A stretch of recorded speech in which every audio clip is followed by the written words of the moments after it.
The people of Judah were exiles in Babylon when Nebuchadnezzar was king. Nebuchadnezzar set up a golden image and gathered all the important men of the land to see it. A herald said to the people, "Every time you hear music playing, you must fall down and worship the image. Whoever does not will be thrown into a burning fiery furnace."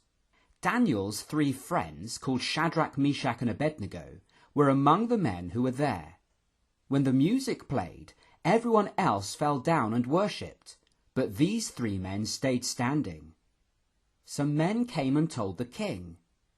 Nebuchadnezzar was furious, and Shadrach, Meshach, and Abednego were brought before him.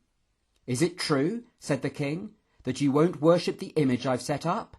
If, when the music plays again, you fall down and worship, all is well. If you don't, you'll be thrown into the furnace, and what God can save you?" But the 3 friends said, "The God whom we serve, he is able to save us.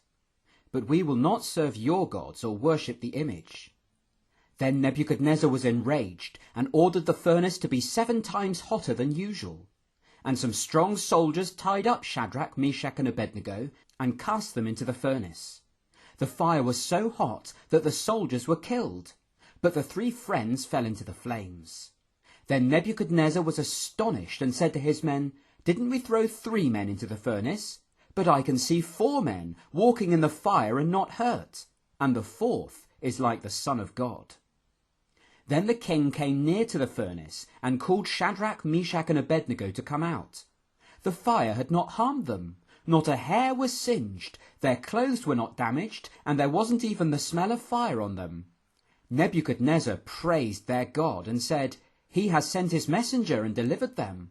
No one must say anything against the God they serve, for no other God can rescue in this way." Later, Nebuchadnezzar had a dream that made him afraid. None of the wise men of Babylon could tell him what the dream meant, but then he told the dream to Daniel. "I saw a great tree growing and reaching up to heaven," the king said. "It provided food for all, beasts found shade under it, and birds lived in its branches. Then a holy one came from heaven and commanded that the tree be chopped down. Only a stump was left, and the Holy One said, 'Let him live out in the field, and let his mind be like a beast's, that he may learn that the Most High rules.'" Daniel was alarmed by the dream, but told the king what it meant. The king was like the tree. He had become very great, but he was proud, so he would be brought down and driven out to live in the field. He'd eat grass like an ox and be wet with the dew until he learned that the Most High rules. The dream came true. Nebuchadnezzar was driven out and acted like an animal, and his hair grew long and his nails became like claws. A long time later, Nebuchadnezzar came back to his right mind, and he praised the God of heaven. "His kingdom lasts forever," he said. "He does whatever he pleases in heaven and earth, and no one can stop him.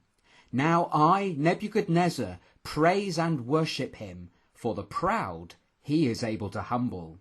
We learn from this that God rescues. He is able to save his people from danger, and that's what he does through Jesus. And we learn that God reigns.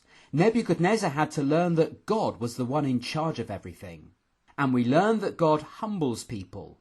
He can make the proud learn how small and weak they are, and we need to learn that too.